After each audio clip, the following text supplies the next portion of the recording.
Muchas gracias, Rago, muchas gracias, Espléndido, gracias, Estefanina Argentina, por este espacio. Hoy tenemos una columna muy especial que tiene que ver con este mundo en el que estamos viviendo hoy. Un mundo que, más allá del coronavirus, es un mundo que viene con cambios permanentes, evolución, transformación, gracias a la tecnología. Y para eso traje a dos referentes del mercado. Está con nosotros en esta columna Romina Pousá. Romina es ingeniera industrial, es coach profesional, trabajó en grandes empresas como Tenaris, tiene esa habilidad de transformar aquellas mentalidades duras, técnicas, dándoles o dotándolas de esas habilidades blandas y viceversa, ¿no? Aquellos que son mucho más creativos y mucho más volados, bajándolos a tierra. También fue reconocida por el premio de la Academia Nacional de Ingeniería como graduada destacada, así que es un placer tener con nosotros en esta columna Romina Pousá. Hola Romina, después saludo a tu colega. ¿Cómo estás? Hola Diego, ¿cómo estás? Bueno, muchas gracias por esa presentación. Nos conocemos hace mucho, así que gracias por permitirnos estar en este espacio. Bienvenido. Y también tenemos a Guillermo Grunwald. Guillermo, no menor, no se queda por debajo de Romina en este caso, aunque nos apabulló Romina con su currículum. Es licenciado en Administración de Empresa, coach ontológico profesional, tiene más de 25 años de experiencia en management. Guillermo, ¿qué empezaste? A los 15, porque sos un tipo joven, digo, ¿no? No, soy más grande que vos. No lo sé, vamos a ver después sacamos las cartas. Bueno, Guillermo tiene también un currículum muy interesante, que durante 10 años fue el ejecutivo a cargo como director de la Escuela de Negocios de IDEA, una de las instituciones más reconocidas de Argentina, conferencista, consultor, etcétera, etcétera. Inspira a los líderes, le hace coaching a los CEO de las grandes empresas. ¿Cómo estás, Guillermo? Bienvenido. Muy bien, muchas gracias, Diego, por esta invitación. Un placer estar con vos y con toda la audiencia de la radio en este programa. Bueno, a ver, ¿qué nos pueden decir sobre este nuevo mundo? ¿Cómo hace un número uno de una empresa, un profesional, tal vez un emprendedor que se está lanzando en este nuevo mundo con tantos cambios, con tanta incertidumbre, con esto que es tan veloz y cambia repentinamente todo el tiempo? ¿Cuáles son esas habilidades, cuáles son esos temas que uno tiene que tener en su cabeza para poder sobrevivir y sostenerse? Bien, un poco la idea que tenemos con Guille en esta charla es transmitir esto. Estamos en un mundo que cambia constantemente, que el cambio y la transformación ya es la nueva normalidad justamente, y dentro de eso la velocidad de los cambios, la velocidad a la que todo está sucediéndose y entre medio nosotros viviendo. En esa velocidad y esa vorágine, todos viviendo, desde el CEO hasta el chico que recién empieza a estudiar, emprendedores, todos. Todos estamos en ese nuevo contexto y ese es un denominador común para todos. Entonces, en eso, cada uno dentro de su lugar y su perfil en la organización tiene el desafío de, bueno, crear futuro. Crear futuro a partir de esta normalidad que estamos atravesando. Y ahí un poco el desafío de tomar conciencia de la persona que estamos siendo en ese lugar y el desafío que tenemos para nosotros y para nuestra red de pares que está con nosotros.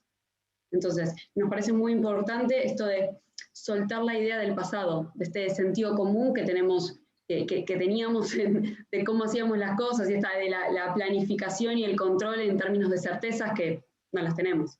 Y creo que ahí está el gran desafío en términos de, bueno, ¿qué vamos a escribir a futuro? Estando presentes también en ese futuro, ¿no? Y el gran desafío en todos los estratos organizacionales y de los distintos tipos de organizaciones que decías vos muy bien, Diego, tanto en pymes como en grandes organizaciones.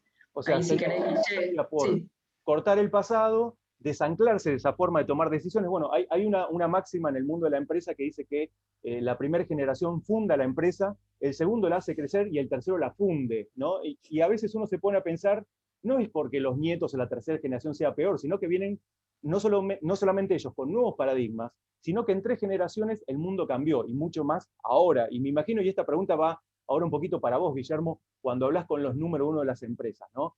Porque esto de ser número uno, no importa si es una gran empresa, una pyme, o tenés tu propia consultoría o tu propio emprendimiento pequeño.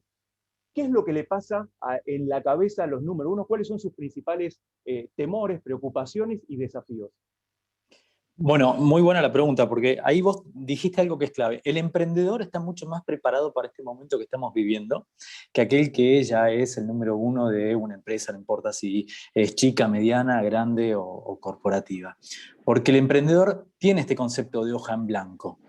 Y lo tiene mucho más aceptado el transitar sobre esa ambigüedad, sobre esa incertidumbre, ir viendo qué está pasando, probar, equivocarse, aprender del error. En cambio, aquellos empresarios, aquellos número uno que ya tienen un track record, es decir, ya tienen, como dijiste vos, toda una generación adentro de la empresa, está cuidando mucho lo que tiene porque no lo quiere perder, lógicamente, y ahí es donde se aferra al sentido común del pasado. Eso es importantísimo, lo decía recién Romy. El pasado es experiencia y es genial, pero mirar el futuro con el sentido común del pasado te deja fuera porque no vamos a llegar a comprenderlo. Vos hablabas de la velocidad con la que se están produciendo los cambios y tal vez ese sea el cambio más importante que vivimos hoy en día los seres humanos. Y ese cambio viene impulsado, como dijiste vos, por la tecnología.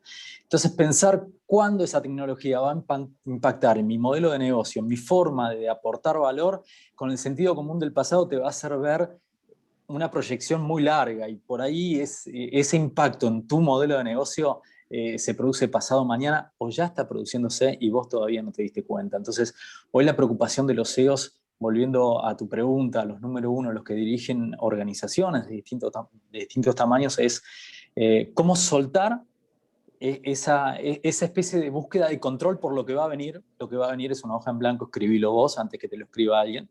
Y por otro lado es bajar un concepto muy humano, y esto seguro Romy nos va a poder ayudar mucho desde la mirada de su generación, que tiene que ver cómo los CEOs hoy se convierten en gestores de emociones posibilitantes. Venimos de un año de pandemia donde muchas actividades fueron paralizadas en distintos niveles, y eso ha impactado en lo individual, en lo emocional, en lo colectivo, generando estados de ánimos. Todo eso es clima con el que se está trabajando y hoy un número uno de una organización tiene que estar pensando en cómo poner un tono de emoción en sus equipos que les permita ver lo que viene en términos de abundancia y no de escasez. Porque es una moneda con dos caras. Estamos perdiendo muchas cosas con esta situación, estamos ganando muchas otras también. Bueno, como se dice, la tecnología crea a la vez que desplaza y destruye cosas, a la vez, porque como decimos siempre, ¿no? Cuando llueve, el que tiene paraguas lo ve como, o el que vende paraguas lo ve como una posibilidad y el que vende sombrillas como una amenaza. Entonces, las cosas no son buenas y malas. Y tomé acá nota para ir a pasar ahora a una pregunta a Romina. Algo que dijiste súper interesante, Guillermo. Los número unos tienen que aprender a soltar, a escribir el futuro, saber que ellos son parte de la construcción de ese futuro, que no es que el futuro viene y ver cómo me adapto, sino que hoy tenemos la posibilidad de crear o co-crear ese futuro. Y por último, nombraste algo muy interesante que es la gestión de emociones posibilitantes. Romina, a ver, de acuerdo a tu experiencia trabajando también en este mundo del coaching, ¿no? ¿Cuáles son esas trabas o esos bloqueos que todos tenemos en las emociones para alcanzar nuestros objetivos? ¿Cómo uno puede trabajar? ¿Existe alguna técnica? ¿Existen algunos tips a tener en cuenta para detectarlos y, por supuesto, corregir aquello que no es positivo? Bueno, lo primero con esto que decís, Diego, es justamente reconocerlas. Nos reconocemos disociados en mente y alma y espíritu y cuerpo, o sea, está todo disociado. Entonces, lo primero es empezar a integrar que somos personas, que la misma persona que trabaja es el mismo ser humano que se come un asado el domingo. Quiero decir, empezar a integrar que somos personas trabajando. Y con eso, traer la idea de que me pasan cosas, siento, y ser conscientes que la mayoría de las decisiones que tomo son emocionales. Desde el CEO hasta el director de la pyme, hasta el junior que acaba de ingresar a una compañía. Bueno, ahí Todos tomamos decisiones por emociones, sí. Ahí pusiste un punto importante. Digo, ¿cómo es esto que tal vez vos estás más cerca de las nuevas generaciones, ¿no? ¿Cómo es este gap que existe entre los grandes empresarios o los líderes de empresa, esas organizaciones a los que mucho antes admirábamos, con estas nuevas generaciones que vienen de alguna manera con todo esto mucho más cercano, ¿no? Donde el corazón, el cerebro, lo que quieren ser, no está tan disociado o la tienen más clara? ¿Cómo notás ese gap? ¿Qué tendrían que tener en cuenta si vos tuvieras que darle un consejo a las empresas para que sean más permeables a estas generaciones y fundamentalmente que los retengan, porque uno de los problemas que tienen las organizaciones es queremos cambiar, nuestro público cambia, nuestro público son los jóvenes, pero internamente no estamos haciendo nada. ¿Cómo lo ves? Bueno, ahí trajiste un gran punto, Diego, porque lo que nosotros vemos de nuestra generación es esta falta de humanización. O sea, vemos a un CEO de una empresa y está esta sensación de no me entiende, ¿viste? Esta sensación de incomprensión.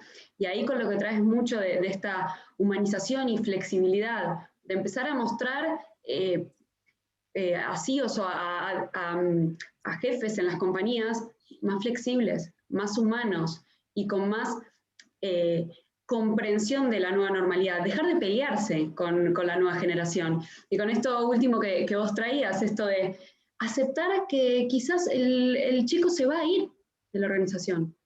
Se va a ir, quiere ir a viajar a Europa 1 año. Bueno, en vez de pelearnos contra eso, aceptalo, formalo y capacitalo y dale idea de propósito colectivo para que ese año, 2, 3, 5 que esté en la empresa rinda su 100. Y ahí está el diferencial.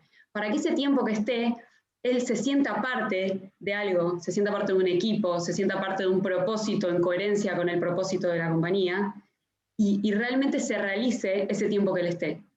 Y después yo te aseguro, porque te lo puedo decir en carne propia, que cuando se quiera ir a Barcelona a estudiar coaching, va a dejarle al que viene todo cocinado, explicado, interiorizado, para que ese legado que la persona creó permanezca en el tiempo, porque creó algo más grande que uno mismo. Y creo que ahí está el gran desafío, en formar profesionales que quieran co-crear en conjunto algo más grande que uno, y aceptar la idea que se va a ir. Pero el tiempo que estuvo dejó una huella. Guillermo, vos que estás en la transición entre estas dos generaciones dentro de la empresa y uno cuando habla con los número uno, ¿no? ¿Cómo hace para convivir eso de la empresa con conceptos, si querés, antiguos? No quiere decir que no haya que tenerlos en cuenta, ¿no? Palabras como productividad, como eficiencia, como rendimiento, rentabilidad. Con esto que está diciendo Romina, que parece ser un driver importante, que es empresas más humanas. Sí, totalmente. Y vos fíjate que entre vos y Romina pusieron un ejemplo clarísimo de soltar el sentido común del pasado.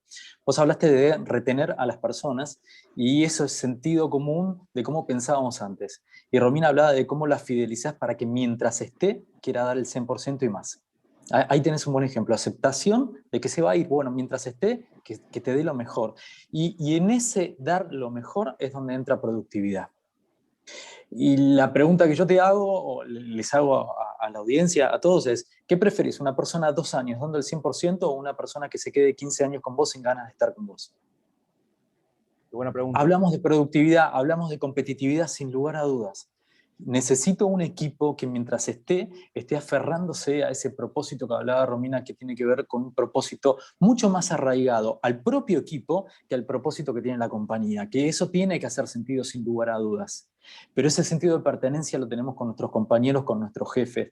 Tenemos que tener en claro qué estamos construyendo, qué estamos haciendo, para qué nos levantamos todos los días, para qué fuimos a esa planta, a esa pyme, a esa oficina a trabajar. Si eso nosotros le encontramos un propósito, que le dé sentido, nosotros como equipo me refiero, y ese sentido está muy asociado al propósito de la compañía, para que esté esa compañía en este mundo, ahí vamos a tener productividad. No está mal hablar de productividad, no tenemos que soltar la eficiencia porque estamos hablando de producir, de generar. Somos organizaciones y tenemos que buscar rentabilidad. Ahora, la manera de rentabilizar, antes Henry Ford la ponía en una línea de producción, ahora necesitamos lograr no solo que las personas puedan hacerlo, sino que sepan, necesitamos que quieran, necesitamos que estén motivados.